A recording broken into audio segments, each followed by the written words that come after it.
할렐루야. 네, 감사합니다. 그동안 이렇게 기도해 주시고 후원해 주셔서 캄보디아에서의 3년의 시간을 잘 은혜 가운데 보내고 잘 돌아왔습니다. 영상으로 준비한 게 있는데 영상을 통해서 제가 어떻게 살았는지 좀 보여드리도록 하겠습니다.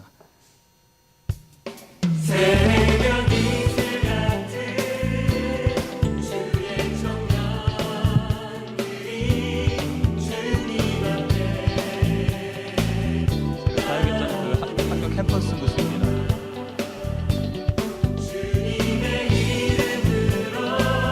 저는 주로 그 학교 신학과에서 학생들을 가르치고 또 챔플 때 그런 일을 했고요. 제 아내는 한국어과에서 한국어 가르치는 일을 했습니다. 부활절 날 그 바닷가에서 바닷가가 가깝거든요. 거기서 침례식을 하는 장면이고요. 우리 단기팀들이 와서 같이 방문했던 일이고, 우리 영어 예배 팀하고 같이 바닷가에서 야외 예배도 드렸었고요. 우리 첫 번째 교사 선교사들이 와서 1년 동안 즐겁게 잘 지냈습니다. 최 목사님도 한번 다녀가셨고요. 제가 결혼 주례도 했습니다. 거기서 학생들이 생일이 되면 이렇게 축하도 해주고 같이 이제 마을 전도도 하고.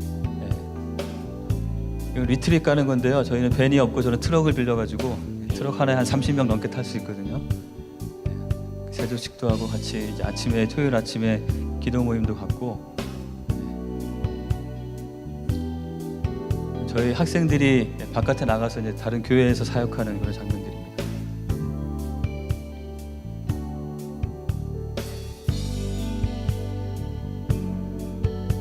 아이들의 모습을 보면 너무 얼굴이 밝고 미소가 예쁜데, 저는 저 아이들을 섬기는 저희 학생들의 모습이 너무 귀엽고 아름다웠던 것 같아요. 저런 지역에 이렇게 오토바이 타고 가가지고 사역을 하게 됩니다. 그리고 저희 갔던 첫 번째 크리스마스 때 크리스마스를 지냈던 거고, 이렇게 집집마다 찾아다니면서 전도를 하기도 합니다. 크리스마스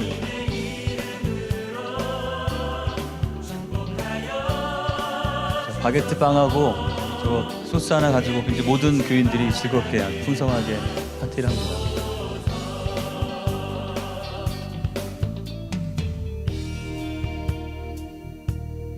학생들이 힘들어하면 한 번씩 바닷가에 가깝거든요. 나가가지고 같이 또 즐거운 시간을 갖고, 보시는 것처럼 재밌게 살다가 왔습니다.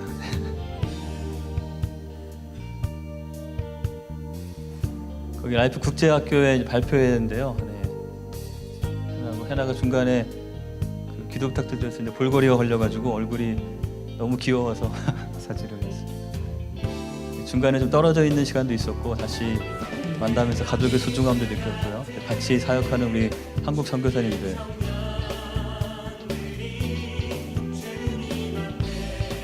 네 명이 출발해서 5명이 됐다가 6명이 돼서 돌아왔습니다.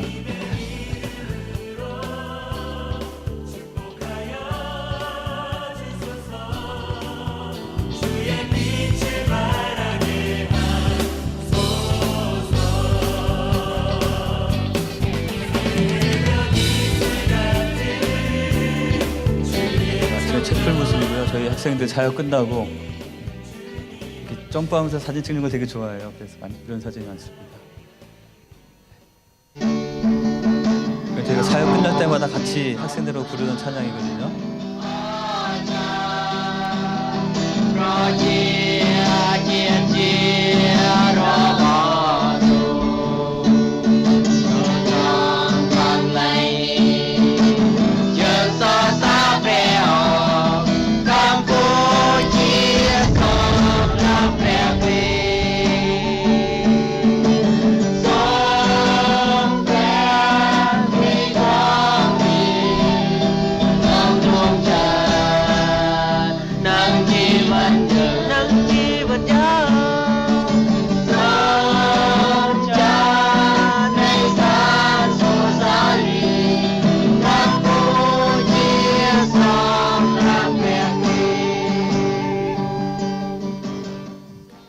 감사합니다.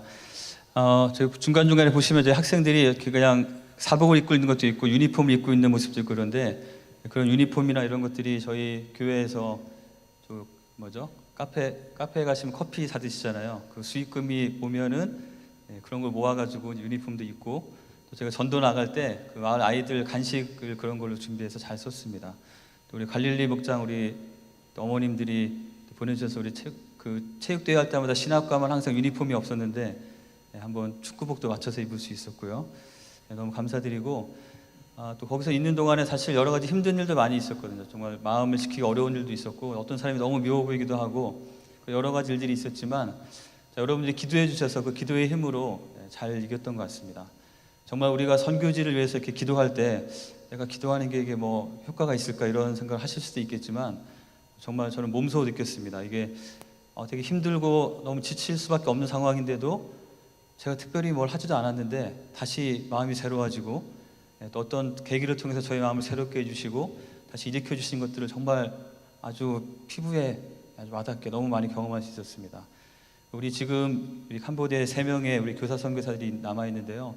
계속해서 기억하면서 많이 기도해 주시고 또 우리 아까 봤던 그 학생들, 신학생들 지금 너무나 예쁘게 잘 사역하고 있는데 그 마음이 흔들리지 않도록 기도해 주셨으면 좋겠습니다. 캄보디아에 대해서 간단하게 제가 소개를 드리고 오늘 말씀 나누도록 하겠는데요. 캄보디아가 어디 있는지 아십니까?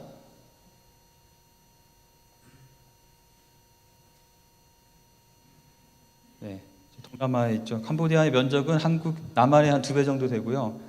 주요 도시는 수도인 프놈펜이 있습니다. 인구가 계속 빠르게 늘고 있습니다. 그래서 지금 한 1,571만 명. 어제 인터넷에서 확인한 숫자입니다. 대부분은 다 그 캄보디아어를 쓰는 그 크메르족이고요.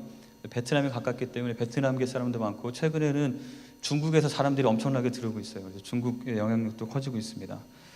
이 캄보디아 인구의 특징은 젊은 사람들이 굉장히 많다는 것이에요. 어디를 가나 어린이들이 어딜 가나 다 바글바글하게 많고 그래서 전체 인구의 70% 이상이 30대 이하인 굉장히 독특한 나라입니다.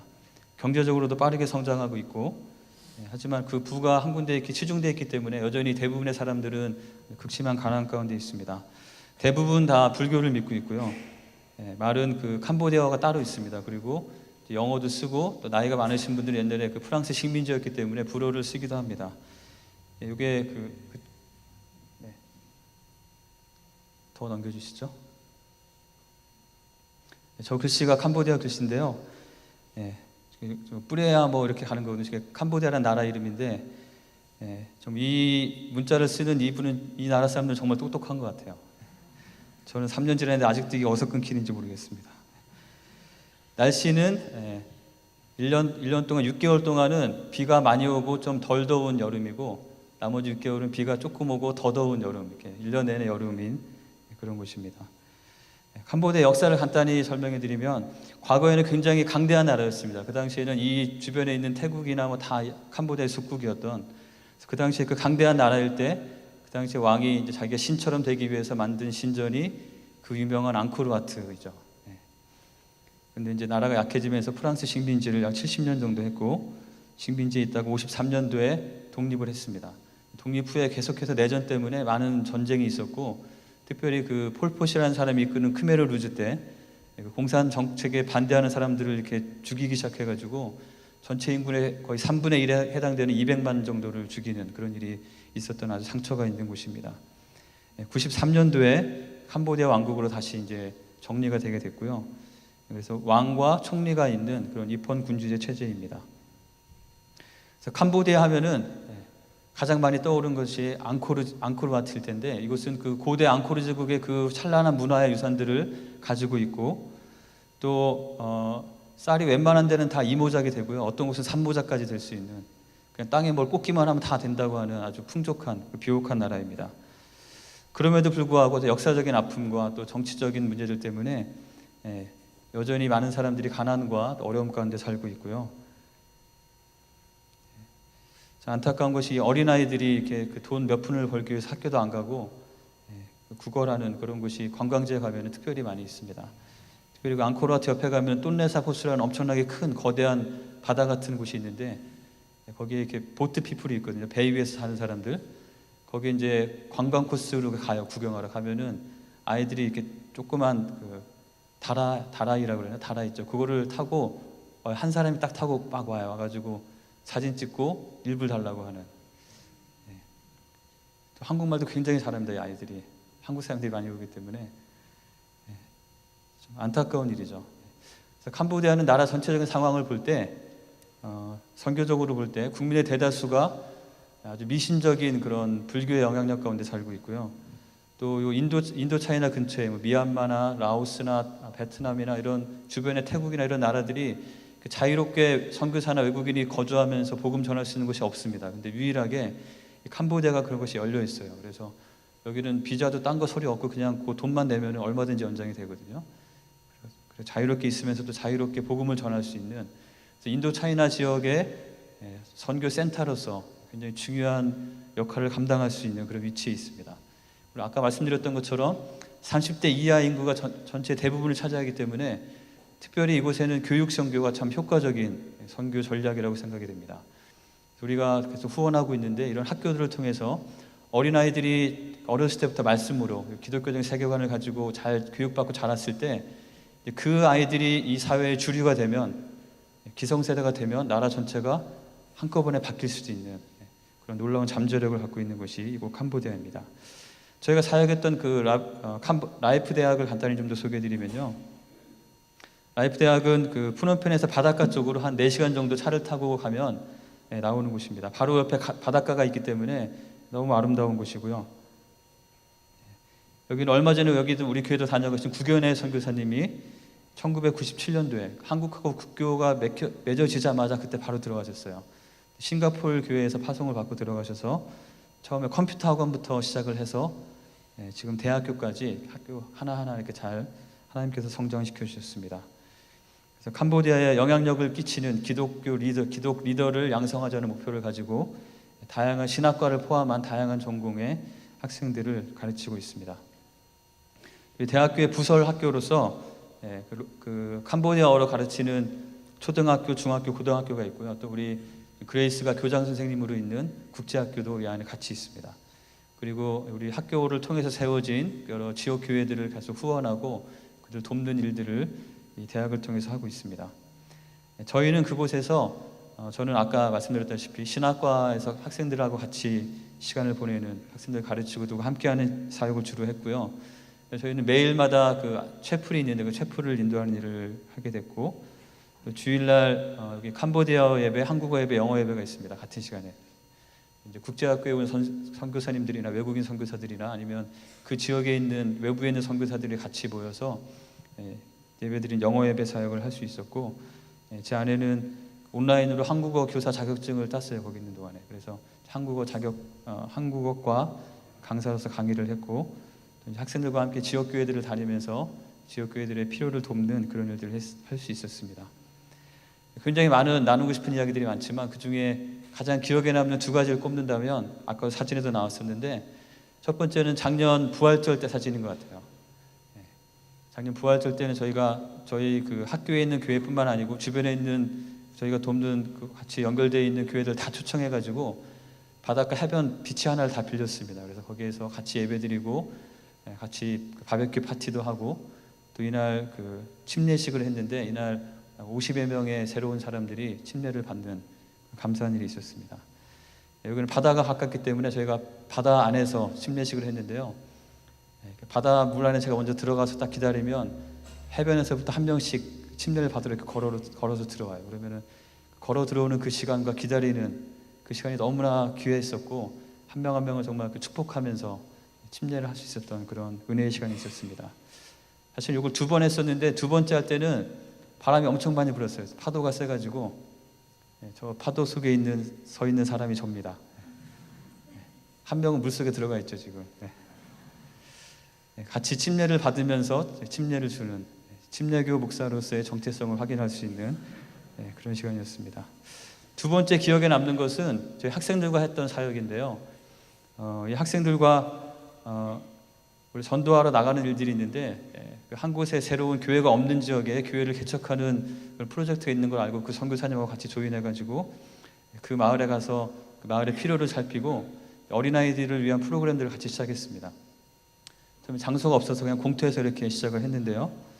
점점 밑에 까는 것도 생기고 계속 넘겨주시죠. 이 마을이었습니다. 근데 그래서 저희가 이제 마을의 필요를 위해서 뭐 쓰레기도 줍고 필요한 것이 무엇일까 매주마다 이렇게 만나서 얘기하면서 도왔는데, 감사하게도 이 학기가 끝날 때 이곳에 교회가 세워졌습니다. 땅도 구입이 되고 건물도 지어지고, 그래서 이 교회 헌당 예배 때 저희 학생들이 다 초청받아가지고 같이 맛있는 음식도 먹고, 방학 때 학생들이 이제 자원해서 집에 안 가고 남아서 그곳에서 여름 학교를 이렇게 하게 되는 그런 일도 있었고요. 그래서 끝나고 그 학부모들 다 초청해서 같이 파티하고 했던 그런 일입니다.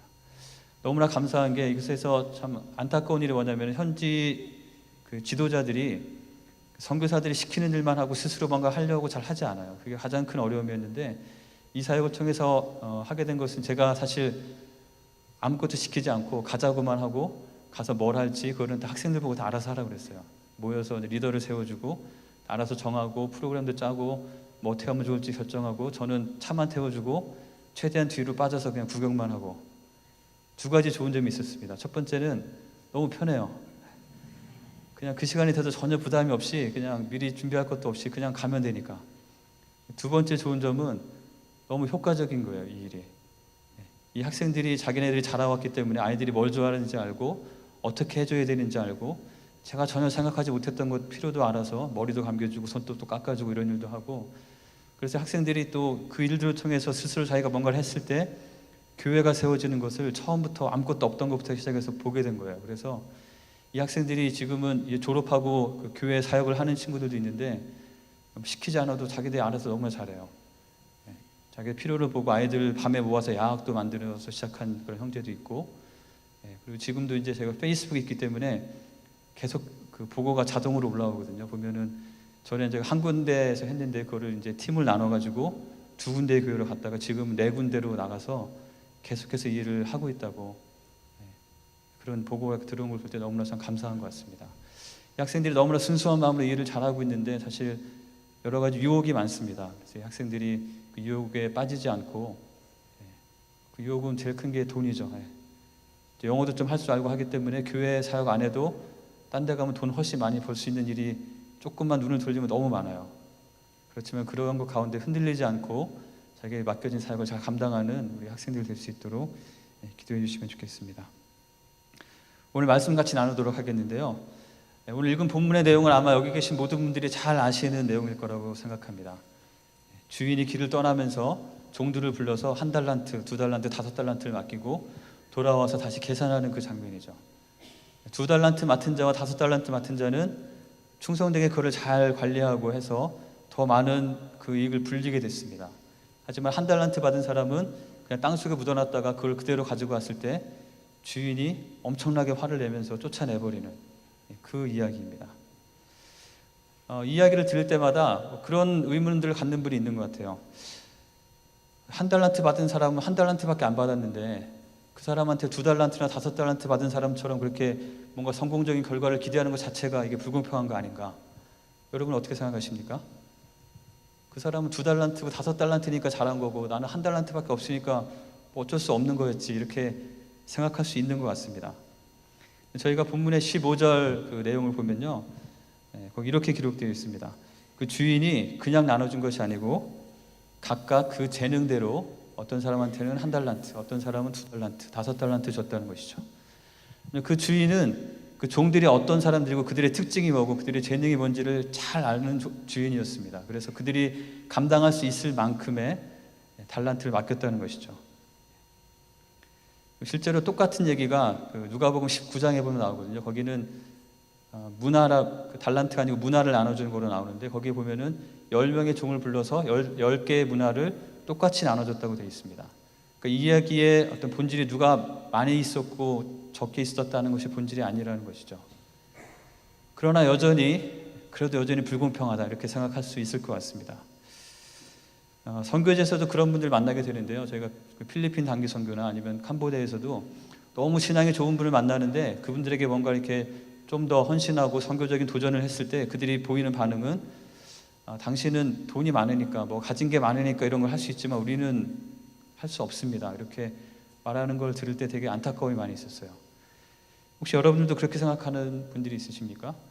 다른 사람들은 뭐가 가진 게 많고 달란트를 많이 받았으니까 그걸 가지고 할 수 있지만 나는 뭐 받은 게 별로 없는데 내가 뭘 할 수 있을까? 우리가 이 이야기를 다시 잘 읽어볼 필요가 있는데요. 보면 1달란트, 2달란트, 5달란트 받았다고 되어 있는데 1달란트가 혹시 얼마나 되는지 아십니까? 감이 잘 안 오죠. 단위가 우리가 쓰는 거랑 전혀 다른 단위이기 때문에. 금 1달란트는 6천 데나리온에 해당됩니다. 1데나리온은 노동자가 하루 동안 열심히 일하면 벌 수 있는 게 1데나리온이에요. 그 무슨 얘기냐면 1달란트란 얘기는 6천일 동안 일해야 벌 수 있는 돈이겠죠. 그럼 먹지도 않고 쓰지도 않고 그냥 열심히 돈을 모으면 20년 동안 모아야지 모을 수 있는 돈이 1달란트입니다. 적은 돈인가요? 굉장히 많은 돈이죠. 제가 이걸 환산해 보려고 그 노스캐롤라이나 최저임금이 뭔지를 살펴봤습니다. 혹시 얼마인지 아십니까? 몇 년째 7.5불입니다. 자, 그럼 7.5불 곱하기 하루 8시간 일한다고 치고 곱하기 8 곱하기 6천 하면 얼마일까요? 얼마냐면 36만 불입니다. 적은 돈이 아니죠. 제가 뭐 비즈니스는 잘 모르지만 충분히 뭔가를 시도해 볼 수 있을 만큼의 돈이라는 생각이 듭니다. 뭐 이게 정확한 건 아닐 수도 있겠죠. 그 당시엔 좀 다르게 환산이 될 수도 있겠지만 중요한 것은 1달란트가 결코 너무나 적은 뭐 10불, 20불 이게 아니고 1달란트 자체만 해도 이미 충분히 우리가 무엇인가를 충분히 도전하고도 남을 만한 충분한 것들을 우리에게 맡기셨다는 것이죠. 그럼 또 이렇게 말하는 분이 있어요. 저는 1달란트도 아니고 1데나리온밖에 없는 것 같아요. 혹시 그런 분 계십니까? 이 중에? 여러분은 얼마큼 무엇을 가지고 계신가요? 제가 그 학생들을 만나서 처음 첫 학기에 굉장히 큰 충격을 받은 사건이 있었는데 그게 뭐냐면 수업 시간에 학생들 가르치는데 좀 영어를 잘 못하는 학생들이 있어요. 그 학생들은 아무래도 잘 못 알아듣고 하니까 시킬까 봐 이렇게 한쪽 구석에 앉아갖고 이렇게 눈도 잘 안 마주치고 그런 학생들이 있어요. 쟤네들은 좀 어떻게 해야 될까 이렇게 좀 고민이 많이 있었는데 이 학생들하고 같이 이제 마을에 처음에는 그 학교 주변에 그 마을을 전도하러 나갔었습니다. 같이 전도하러 나갔는데 이 학생들이 전혀 다른 거예요. 수업 시간에 봤던 애들하고 전도하는 애들하고 눈빛이 완전히 달라요. 막 말씀을 전하는데 이 어린 학생들인데도 막 어른들한테도 막 담대하게 막 얘기하고 눈에서 막 불이 나오는 것 같은. 그래서 만나던 중에 한 할아버지를 만났습니다. 근데 그 할아버지가 아마 제가 그때는 말도 모르고 그냥 뒤에서 그냥 따라다니면서 한 명한테 통역해달라고 부탁하고 그냥 따라다니기만 했었는데 그 할아버지가 원래 그 교회에 나오다가 최근에 잘 안 나오는 분이었어요. 그래서 이제 막 교회 다시 나와야 된다고 막 이렇게 강하게 권면을 하더라고요. 근데 그 할아버지가 자기는 몸이 아파가지고 아픈데 뭐 병원도 못 가고 나는 못 간다. 그러니까 이 학생들이 자기네끼리 딱 모이더니 지갑을 털었어요. 이 친구들이 한 달 용돈이 10불에서 15불 보통 그 정도밖에 안 되는 대학생이 그렇거든요. 다른 과는 좀 다른데 신학과 학생들이 주로 그렇습니다. 가정에서 아예 서포트가 없거나 근데 그 학생들이 자기 남은 그 얼마 되지도 않겠지만 그걸 다 털어가지고 그걸 할아버지 드리면서 이거 가지고 약사 드시고 주일날 꼭 교회 오세요 이렇게 도전하는 것이었어요. 제가 정말 내가 뭔가 가르치러 갔다가 이게 내가 가르치는 데가 아니구나 내가 배워야 되겠구나 그걸 처음에 느낄 수 있었습니다. 우리가 무엇이 많기 때문에 뭔가를 할 수 있는 것이 아니고 아무리 작은 것이라도 우리가 정말 우리에게 그것을 맡기신 분에 대해서 감사하고 그 뜻을 안다면 그것을 가지고 할 수 있고 도울 수 있고 놀라운 일들을 일으킬 수 있다고 믿습니다. 우리 성경에 보면 잘 아시는 대로 오병이어 사건이 있죠. 이건 이야기가 아니고 실제로 있었던 일입니다. 그 작은 소년의 아주 작은 그 음식이 주님 앞에 드려졌을 때 주님께서 그것을 사용하셔서 그 수많은 사람들의 필요를 채우고도 남는 그런 놀라운 일들이 일어났다는 것입니다. 보리떡 5개이기 때문에 5,000명 먹고 4개였으면 4,000명 먹고 이런 것이 아니고 우리의 수학으로는 해결할 수 없는 이해할 수 없는 하나님의 능력이 그곳에 임했을 때 모든 사람의 필요를 채우고도 남는 놀라운 일들이 기적 같은 일들이 일어나는 것입니다. 하나님께는 우리가 가지고 있는 것이 많은지 적은지가 전혀 문제가 되지 않습니다.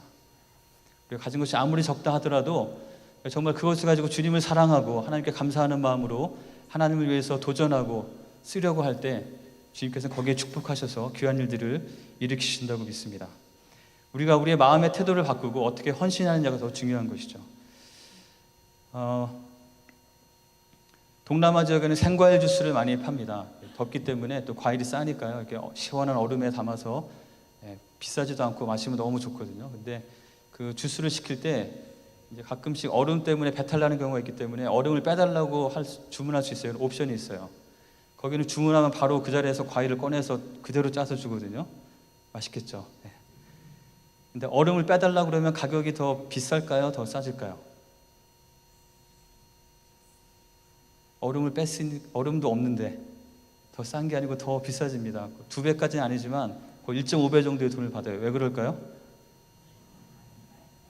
얼음이 있으면은 파인애플 반만 있어도 한 컵이 나오거든요. 근데 얼음을 빼면 하나를 다 넣어야 돼요. 그러니까 훨씬 재료비가 많이 드니까 더 비싸지는 것이죠. 마찬가지입니다. 우리도 어떻게 보면 우리는 그 음료수의 얼음과 같은 존재인 것 같아요. 얼음이 부족하다 하더라도 그만큼 더 주스가 많이 채워지죠. 그런 약속이 우리에게 있습니다. 우리 한번 고린도후서 9장 8절 한번 같이 읽어보겠습니다. 우리 고린도후서 9장 8절입니다. 같이 읽어볼까요? 하나님이 능히 모든 은혜를 너희에게 넘치게 하시나니 이는 너희로 모든 일에 항상 모든 것이 넉넉하여 모든 착한 일을 넘치게 하게 하려 하심이라. 로마서 8장 32절입니다. 자기 아들을 아끼지 아니하시고 우리 모든 사람을 위하여 내주신 이가 어찌 그 아들과 함께 모든 것을 우리에게 주시지 아니하겠느냐. 우리에게는 이 약속이 있습니다. 우리의 부족함과 관계없이 하나님께서 하늘에 신령한 것으로 풍성한 것으로 모든 부족을 다 채우시겠다고 약속하신 것입니다. 어떻게 보면 우리의 얼음이 더 적을수록 더 많은 주스가 부어지고 더 높은 순도의 주스를 마실 수 있는 일이 일어날 수 있겠죠. 우리가 가진 것이 더 없을 때 하나님의 은혜가 더 크고 우리는 정말 겸손하게 이 모든 것이 하나님께서 하신 것입니다라고 주님께 영광을 돌릴 수 있다고 믿습니다. 어떻게 보면 우리에게 정말 필요한 자세는 2달란트 받은 자의 자세인 것 같아요. 5달란트 받은 사람 보면서 남의 2개밖에 없나 이렇게 열등감에 빠지거나 비교하거나 움츠리지 않았고, 하나 가진 사람 보고 너는 하나밖에 없냐 난 2개인데 교만함이나 우쭐댐 없이 그냥 주인이 주신 그걸 가지고 그냥 순수하게 최선을 다해서 일해서 그만큼의 결과를 낸 이 2달란트 받은 사람의 태도가 우리가 배워야 될 태도가 아닌가 싶습니다. 모든 성도님들이 정말 우리가 크건 작건 우리에게 주신 것 가지고 우리가 겸손하게 감사함으로 주님께 드릴 때 그것을 사용하시는 그런 놀라운 은혜를 경험하시기를 주님의 이름으로 축원합니다. 두 번째 제가 가져본 질문은 이런 거예요. 만약에 이 1달란트 받았던 사람이 정말 이걸 가지고 뭘 했어요. 막 사업을 벌이고 했는데 사기를 당하든지 아니면 갑자기 불황이 찾아와가지고 그냥 쫄딱 망한 거예요. 돈이 하나도 안 남았어요. 막 빚을 졌어요. 그러면 어떻게 됐을까요? 주인이 왔을 때 이 사람 보고 뭐라고 그랬을까요? 정답은 가서 물어봐야죠. 알 수 없습니다. 그렇지만 이 이야기를 잘 들어보면서 이 주인이 무슨 의도로 그 돈을 맡겼는지를 우리가 이해한다면 그 답이 어떤 건지 우리가 충분히 추측해 볼 수 있을 것이라고 믿습니다. 이 주인이 무엇을 의도했는지를 알려면 이 종들과 그 결산할 때 뭐라고 말했는지를 잘 살펴보면 되는데요. 우리 마태복음 25장 21절, 26절에 보면은 그 평가하는 내용이 나옵니다. 그 2달란트와 5달란트 받은 사람 똑같이 5달란트 받은 사람에게 더 칭찬한 것처럼 둘이 똑같이 칭찬했죠. 뭐라고 했냐면 잘하였도다 착하고 충성된 종아, 내가 적은 일에 충성했기 때문에 더 많은 것을 맡길 것이고 너는 주인의 즐거움에 참여할 것이다. 돈을 많이 벌어와서 참 기쁘다 이런 얘기 한 것이 아니고 충성되다고 칭찬하신 것이죠. 그렇다면 책망 받은 사람은 뭐라 그랬습니까? 악하고 게으른 종아, 이 돈도 못 벌어오는 종아, 도움이 우리 가게에 보탬이 안 되는 종아 이렇게 말한 것이 아니고 게으르고 악하다고 말한 것입니다. 우리가 그 똑같은 얘기가 아까 그 누가복음에 나온다고 그랬는데요. 누가복음 19장 13절에 보면은 이 이야기에서는 이 주인이 그 소유를 맡기면서 뭐라고 말을 합니다. 뭐라고 말했죠? 그 종 열을 불러 은화 10문화를 주며 이르되 내가 돌아올 때까지 장사하라. 이것이 그 종들에게 소유를 맡긴 주인의 마음이었습니다. 자신의 소유를 그들에게 맡기고 이 종들이 더 이상 그냥 단지 주인과 종의 관계가 아니고 나의 동역자로서 내 재산을 내가 맡을 테니까 네가 한번 해봐라 라고 준 것이 주인의 마음이죠. 근데 그것을 가지고 열심히 해서 좋은 결과를 낸 종이 있었던 반면에 그냥 두고 나왔으니까 그 주인이 어떻게 했습니까? 너무 화가 났겠죠. 만약에 그 한 달란트 가진 사람이 그걸 가지고 열심히 하다가 망했다 하더라도 이 주인은 괜찮다, 네가 지금 열심히 한 거 내가 알기 때문에 또 한 번 기회를 줄게, 이렇게 했을 거라고 생각합니다. 우리 마태복음 25장 24절에서 27절에 보면은 혼나는 내용이 나오죠. 거기 보면은 이 게으른 종이 이렇게 변명을 합니다. 제가 주인이 너무 두려웠기 때문에 혹시라도 여기 손해가 될까봐 그냥 묻어놨다 가져왔습니다. 이렇게 말하니까 주인이 뭐라 그러죠? 이 악하고 게으른 종아. 그러면서 네가 정말 그렇게 생각했다면 차라리 은행에 맡겨서 이자라도 받게 되지 않겠느냐, 이렇게 말을 하죠. 여기서 주인이 화를 낸 것은 이자를 못 받아서 화난 것이 아니고 그거라도 하지, 그러면 그거조차도 안 했느냐라고 책망하고 있는 것입니다. 이 책망의 본질은 네가 뭔가를 남기지 못한 것 때문에 주인이 화가 난 것이 아니고 내가 너에게 이런 기회를 주고 맡겼는데 왜 아무것도 하지 않았느냐, 이 게으른 종아 라고 화를 내고 있는 것이죠.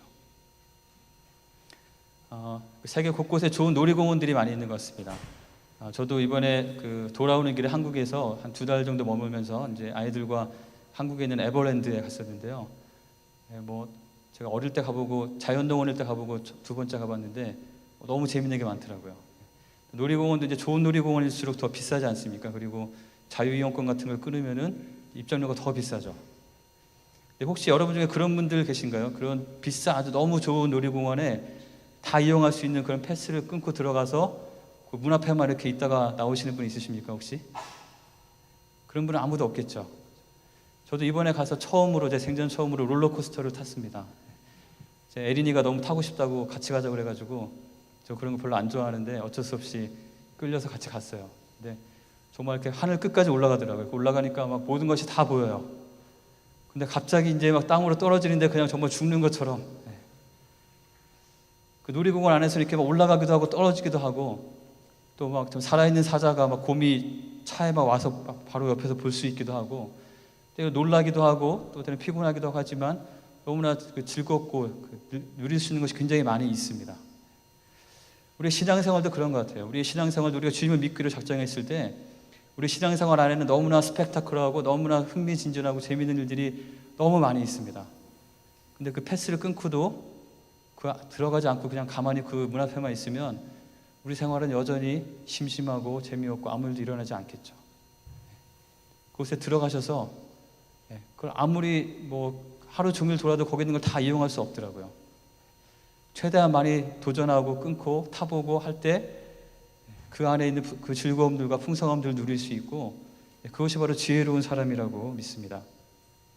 바로 주님께서 우리에게 그 하나님의 소유를, 하나님의 귀한 것들을 우리 각 사람의 재능에 맞게 맡기셨을 때도 하나님께서 우리에게 의도하신 것은 우리가 그것을 최대한 활용해서 우리의 삶 가운데 그 주인의 그 큰 풍성함과 그 즐거움에 우리가 동참하기를 원하셔서 우리에게 맡기시는 것이죠. 그렇다면 이 게으른 종은 왜 아무것도 하지 않았을까요? 우리 본문에서 몇 가지 찾아볼 수 있는데요. 제 생각에 첫 번째는 이 주인과의 관계가 문제가 있었던 것 같습니다. 주인을 별로 사랑하지 않거나 아니면 주인이 무슨 마음으로 왜 이걸 했는지 잘 이해하지 못했기 때문에 그냥 귀찮아하면서 그냥 뒀다 신경 쓰지 않고 싶어 했기 때문에 그랬다고 생각이 됩니다. 또 하나는 우리 누가복음에 보면은 거기는 한 가지 얘기가 더 들어가 있는데요. 누가복음 19장 14절 27절에 보면은 이렇게 기록되어 있습니다. 누군가가 사자를 보내서 메신저를 보내가지고 이 주인이 돌아오지 않을 거다, 왕이 될 수 없다, 그러니까 기다리지 마라, 이런 소문을 막 퍼뜨리고 다닌 거예요.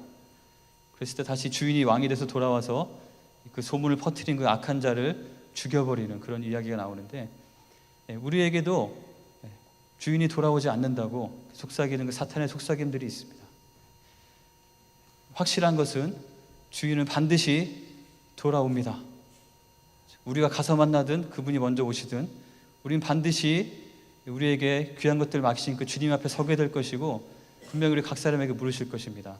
내가 너에게 이 귀한 것들을 맡겼는데 그걸 가지고 어떤 것을 했느냐? 거기에 어떻게 대답하시겠습니까?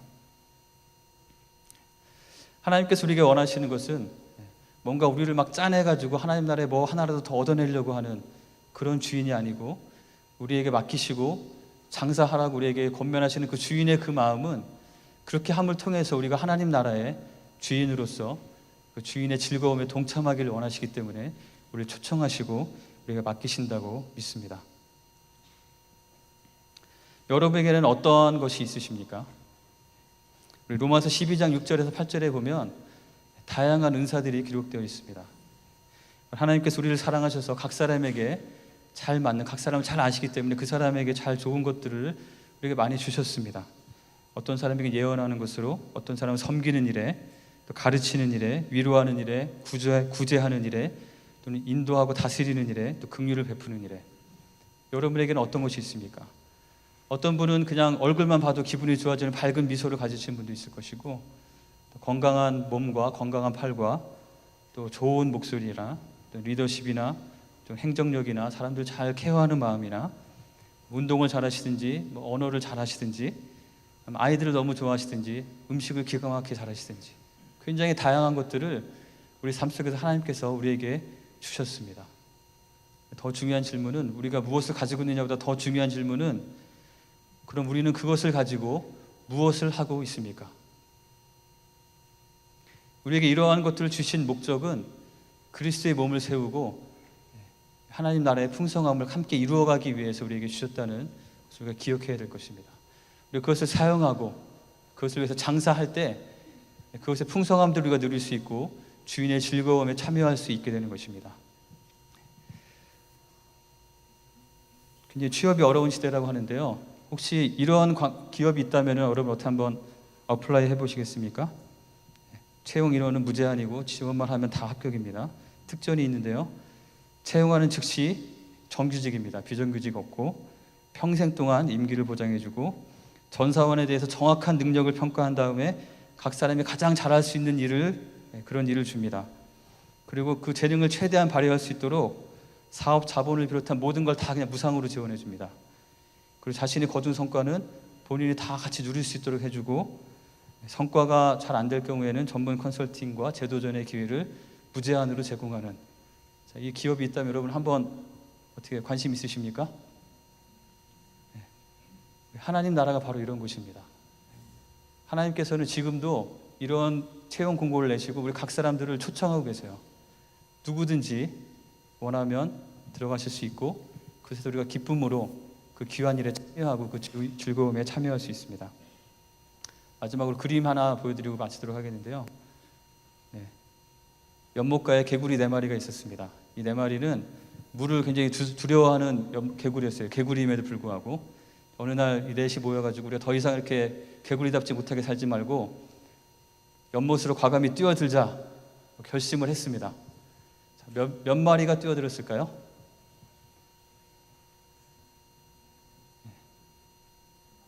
정답은 없습니다. 알 수 없죠.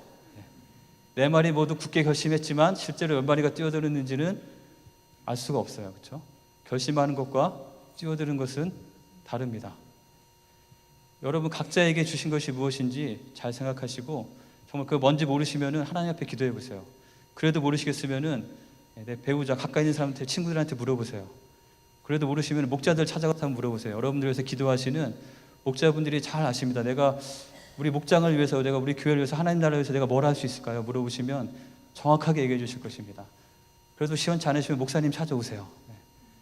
여러분에게 무엇이 있는지 아신다면 중요한 것은 그것을 가지고 하나님 나라를 위해서 일하시라는 것입니다. 하나님께서는 우리 각 사람에게 지금도 장사하라고 분명히 말씀하십니다. 우리가 장사할 때 정말 그 하나님 나라의 주인으로서 하나님 나라의 그 풍성함에 함께 참여하는, 그냥 단순히 주인과 종의 관계가 아니라 그 주인의 즐거움과 그 풍성함에 함께 동참할 수 있는 우리 모두가 된다고 믿습니다. 그렇게 순종하시고 그런 풍성함을 누리시는 한 분 한 분이 되시기를 주님의 이름으로 간절히 축원합니다.